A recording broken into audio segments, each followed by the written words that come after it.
Assalamualaikum warahmatullahi ta'ala wabarakatuhu. Ethical issues on human rights in the Philippines. This is our report and I am Bahiran I Balindong, your first reporter, to be followed by Jamshed M. Soribo and Mojaser A. Sanda. So before we proceed to our topic, I am going to define human rights and ethical so that you can easily follow our discussing and understand our topic. So let's start. Human rights definition. Human rights are the rights that all people have by virtue of being human beings and are derived from the inherent dignity of the human person and are defined internationally, nationally, and locally by various tools of making that is. So in this illustration, it says that every human has a right. So, lahat daw ng tao may karapatan. So, ano nga ba yung karapatan nila?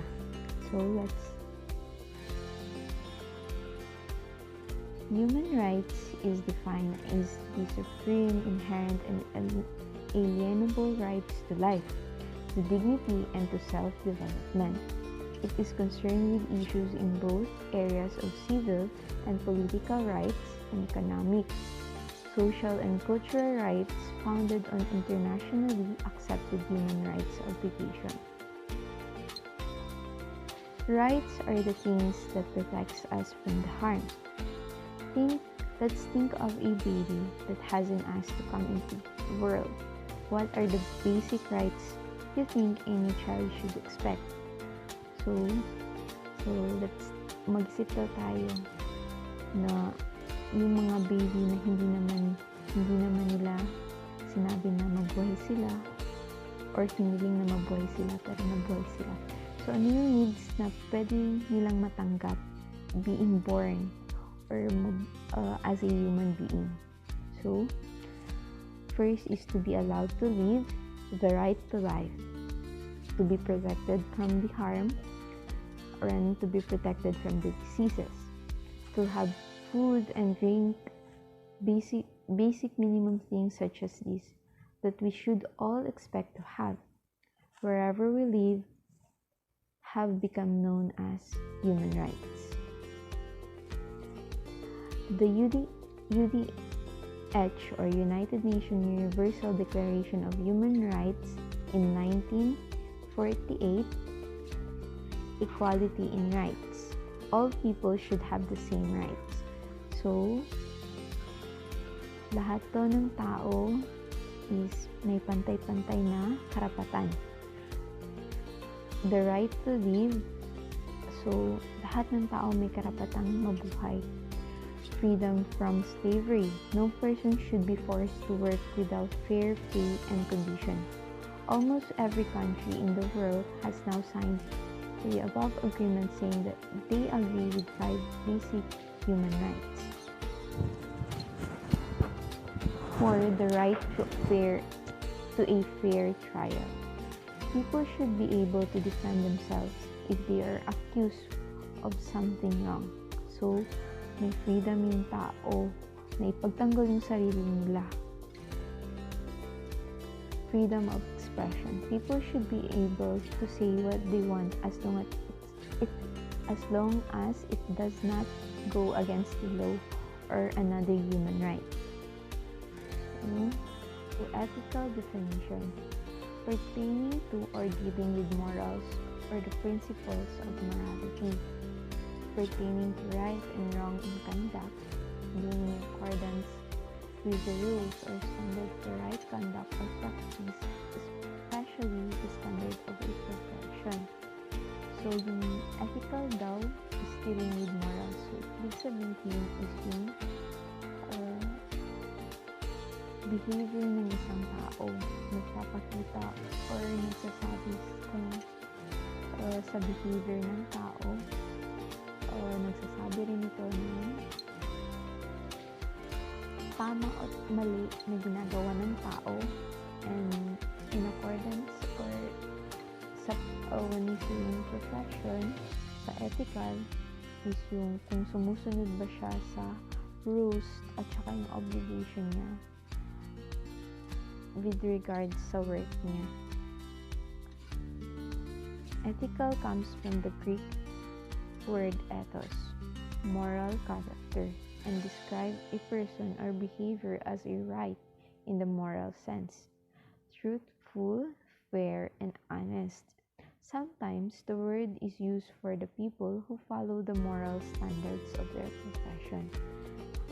For example, an ethical lawyer or doctor does not try to take advantage of the client's or patient's unfortunate situation. If something has happened and you're not sure what the right thing to do is, you're having an ethical plan. 2.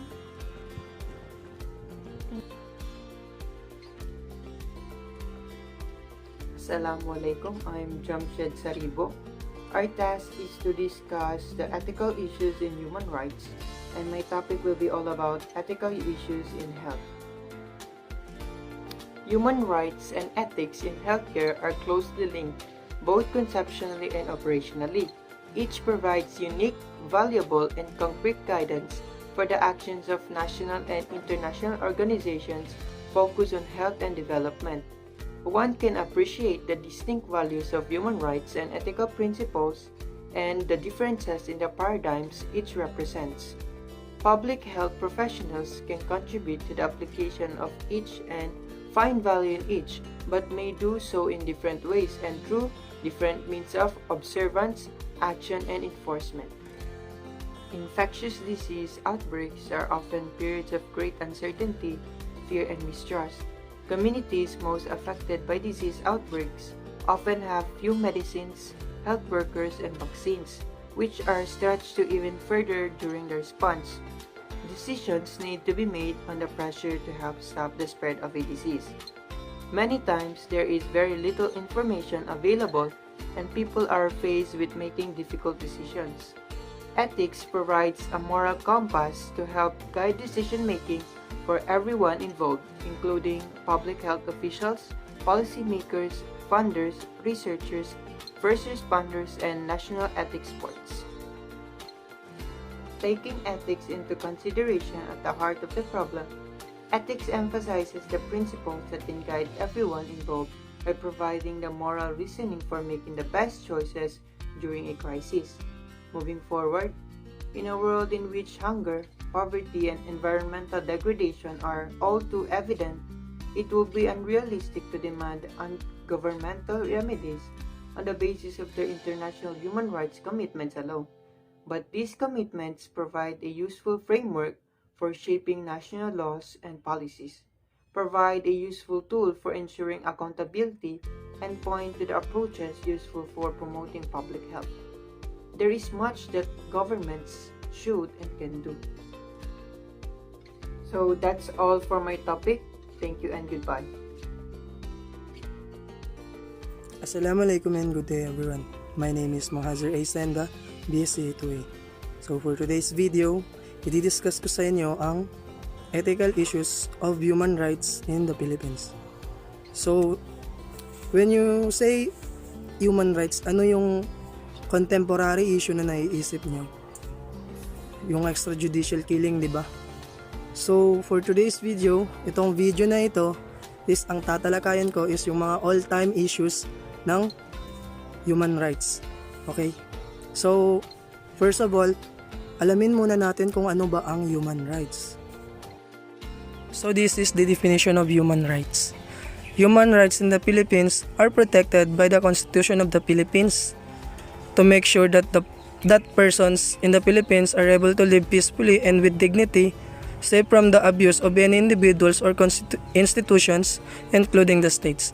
The concept and practice of human rights within the Philippines is defined by Article 3 of the Philippine Constitution, as well as the United Nations International Bill of Human Rights, to which the Philippines is signatory. Ito naman is yung mga ethical human rights issues. First in line is torture. As of 2017, numerous sources had reported that torture was being practiced by police and other security forces. Next, Labor Code. The Labor Code is the legal code governing employment practices and labor relations in the Philippines. The Labor Code stipulates standards in terms of wages and monetary benefits, hours of work, leaves, rest days, holiday pays, and benefits, among others. Prior to the martial law era in the Philippines, all labor laws were not codified.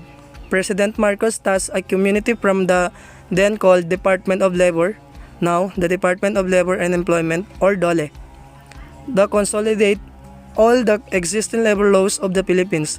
The committee was composed of Amado G. Insiong, then the Undersecretary of Labor acting as the chairman of the committee, Director Ricardo Castro, the head of the Subcommittee on Labor Relations, Director Diego Atienza, the head of the Subcommittee of Labor Standards, and Director Ronnie Diaz, the head of Subcommittee on Employment and Training.